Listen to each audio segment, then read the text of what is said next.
Alright, it is me and Miss Panda again, and she's taking off down the hill this time. I don't know if you can see her. See that big tree right there in the center? She is just barely hanging out. Nope, she's got down already, but she was just barely hanging out down at the bottom of it. If you follow it off to the left, it goes down into our holler where the waterfall runs. So she knows where she's at. Anyway, part two. Did elderberry earlier. Videos might become long, so they might be separated. What we're going to do right now are Paw Paws. I have 2 bare root Paw Paws. These roots have been soaking for about an hour, which helps wake them up. But you don't want them to soak any longer than that, because then you start worrying about root rot, but it helps wake them up. Same thing as the elderberry. They're going to get a good handful of rabbit manure. Now these guys are going to get, how do I say this, just regular soil. They are an understory bush. They will never get as big as an oak or as a hickory. They only require about 6 hours of sunlight a day, so having planted them under another tree is okay for them. But they will get about 15 feet-ish. So, they're not going to get that big, but they're going to get big. So I'm going to put one of them here. That's why all the stuff is here. And I'm thinking about putting the other one over there, kind of, not directly under that hickory, but in that general area. That way they're far enough apart from each other to not outshadow each other. That one will get a little more shade, because that's south-facing is that way. This one will get a little more sun. That way I can see which ones do better. Should one of them die, then I know not to, when I get another one, not to plant it in that location. Why Paw Paws? Because it's a fruiting tree. I believe in edible landscaping. Truly do. It doesn't matter what it is. It's nice to go out and be able to pick some fruit, harvest some fruit, dry some fruit, make some jellies. Just, what are you doing? I'm not paying $20 for an apple, not when I can pick 20 off my own trees.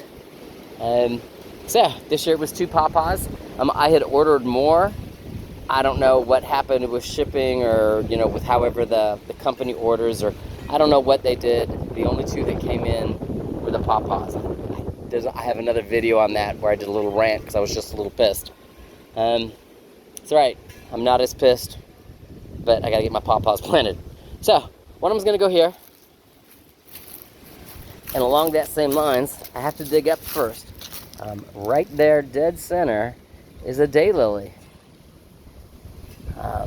Daylilies coming out, Paw Paws going in. The reason why I do that, daylilies are edible, and when I put the swell in Garden 3, daylilies will be on the side of it. They'll take the extra water and they'll help hold the soil in place that first year that it's set up like that. So this daylily right there is coming out, and that's where our Paw Paw's going. If I got to dig one up, might as well do it well. All right, so talk to you in a few.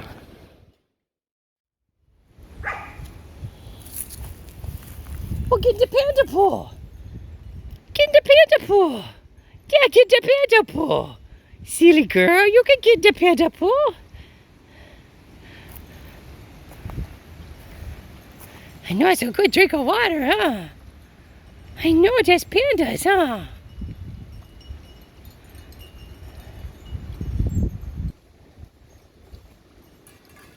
Silly girl, you're silly. You're silly. I know it's a hot day. You should lay down in the pool.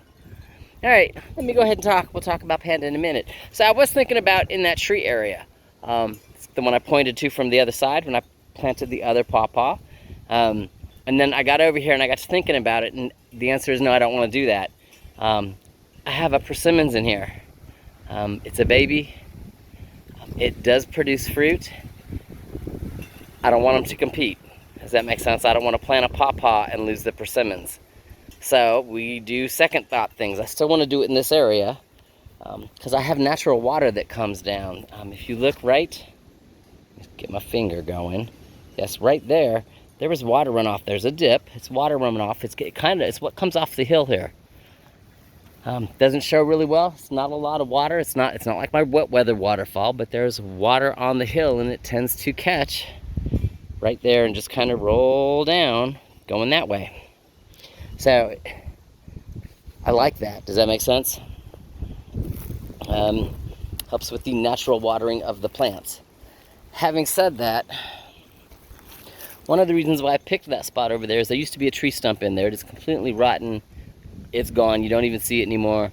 The wood is the roots are rotten. Does that make sense? So just the soil is awesome.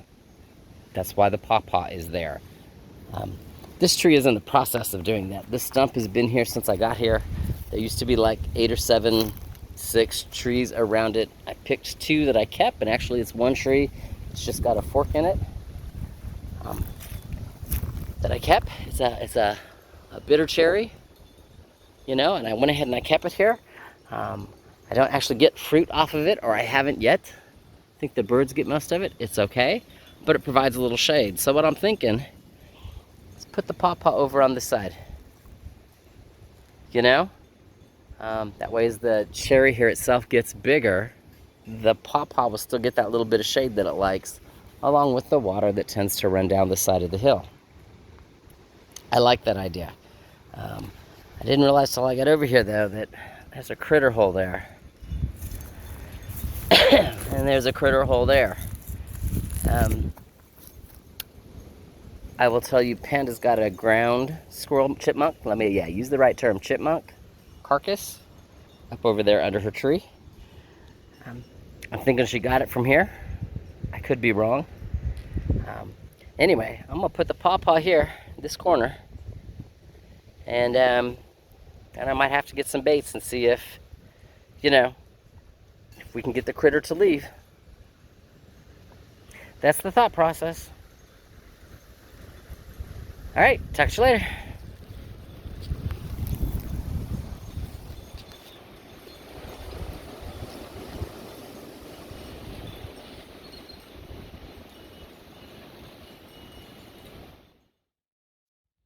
Again, just to show you what I do with the soil, you see all them earthworms? See them all? So I know I want to put my tree here because I know I've got some rich soil here. And a lot of that has to do with this stump rotting away. All right, talk to you in a few. Panda's checking me out. She's like, yeah, Mom, let's get critters. Alrighty then. Pawpaw number 2's in the ground.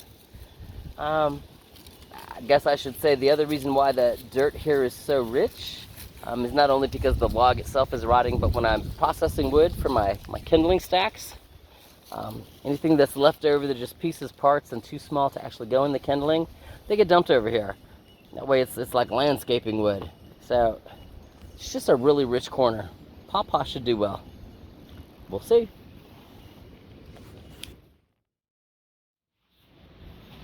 All right, big big pot here is the daylily that I took from down the hill where I put the pawpaw. My other daylilies are here. These have been gifted to me. They're in these 2 pots. Again, I'm not ready to plant them, so they're in pots and they're here literally right outside the back window, so I can see them and just take care of them.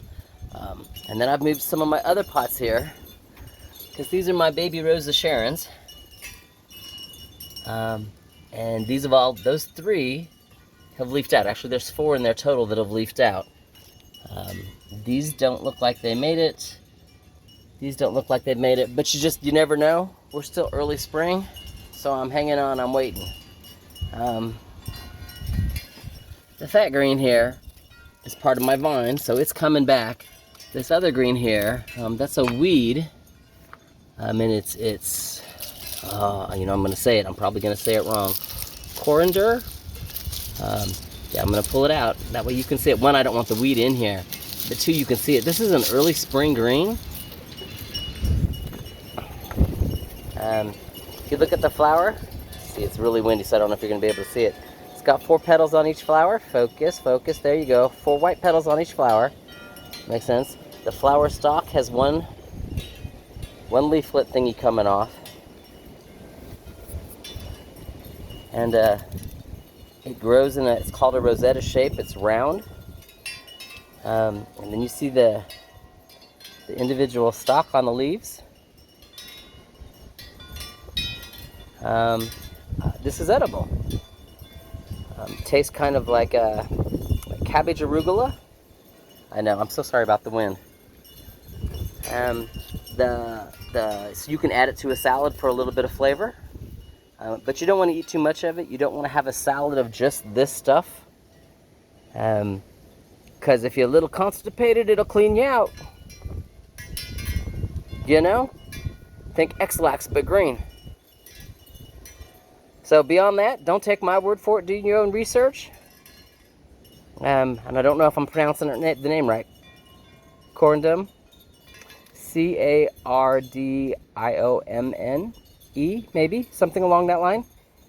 And, you know, again, don't take my word for it. Do your own research. If you don't know for sure, talk to your doctor. You know, but it is edible. You won't starve if you've got it around. And you won't be constipated. All right, talk to you in a few. Last video, maybe, for today. I don't know, I'm not decided. All right, so down here where I planted Paw Paw number 1, over there in that little dirt patch, I've got a wild rose. Again, that was part of the reason for the Paw Paw here. It used to grow around that stump that is no longer here and has done well, you know, just because the soil right here is very rich. Having said that, I don't like it to come out to this point because this is where I mow. So if you can see, I came over and clipped. Anything that was hanging over my mowing edge got clipped. I don't care if it goes down the hill, truly. Mostly because in the fall, I come out and I pick rose hips. No, I don't pick them all. I leave some for the birds, you know. But I pick rose hips. And so, yeah, that's kind of awesome. Just kind of prune that back. Having done that, I have dandelions out for days. Those dandelions are doing awesome. And coming up here, see if I can find it again. I have, there you go, there's one. I have several. The purple violas. Alright, let's see if I can get you to see it. There it is. Be in the right place and give me just a second while I move grass. There you go, the purple violas. You see them? Focus, focus.